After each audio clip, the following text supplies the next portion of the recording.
আজকে আজকে মূলত মেসেজ হচ্ছে অন্তর্বর্তীকালীন সরকারের একজন উপদেষ্টাকে আমরা দেখেছি যে ফ্যাসিস্ট গভর্নমেন্টকে, খুনি গভর্নমেন্টকে তারা পুনর্বাসনের জন্য বিভিন্ন বক্তব্য দিচ্ছেন। এই পুনর্বাসন বক্তব্যকে আমরা প্রত্যাখ্যান করেছি।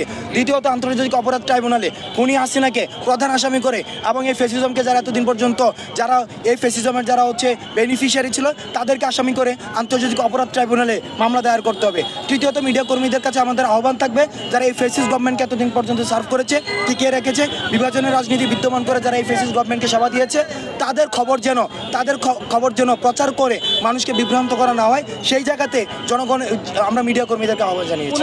দেখুন, আমাদের এই পর্যন্ত যত ধরনের কু হয়েছে সবগুলো কু ঠেকিয়ে দিয়েছে। 15 আগস্ট নিয়ে যদি বাংলাদেশকে একটু অস্থিতিশীল কোনো কার্যক্রম করতে চায়, আমাদের এই অভ্যুত্থানটিকে প্রশ্নবিদ্ধ করতে চায়, সেটিও কেউ ছাত্র নাগরিক ঠেকিয়ে দিবে।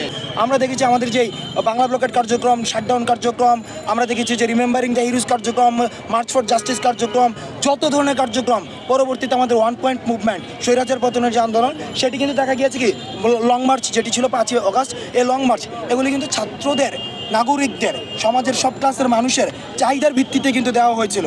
অর্থাৎ সেই জায়গায় আমরা সমন্বয়ক যারা রয়েছি, আমরা সমন্বয়করা শুধুমাত্র সমন্বয় করেছি। আরেকটি জিনিস যদি আপনারা দেখেন, সেখানে আমাদেরকে যখন উঠিয়ে নিয়ে যায় তখন কিন্তু যাত্রাবাড়িতে, উত্তরাতে, বাংলাদেশের বিভিন্ন জায়গায় কিন্তু সমন্বয়ক ছাড়াও কিন্তু আন্দোলন হয়েছে। অর্থাৎ এই আন্দোলনের একটি গুরুত্বপূর্ণ বিষয় হচ্ছে সমন্বয়ক থাকছে কি থাকছে না সেটা মুখ্য না, মুখ্য হচ্ছে যদি নির্যাতন হয় সেখানে নির্যাতনের বিরুদ্ধে ছাত্র নাগরিক দাঁড়িয়ে যায়। এই ছাত্র নাগরিক যদি চায় যে আমাদের মধ্য থেকে রাজনৈতিক পলিটিক্যাল অ্যাপ্রোচের মধ্য দিয়ে রাষ্ট্র পুনর্গঠন সম্ভব, পলিটিক্যাল অ্যাপ্রোচের মধ্য দিয়ে রাষ্ট্র সংস্কার করতে হবে, তাদের যদি দাবি থাকে, সেক্ষেত্রে সেটি নিয়ে আমরা পরবর্তীতে ছাত্র নাগরিকের মতামতের ভিত্তিতে আমরা ইতিবাচক সিদ্ধান্ত নেব।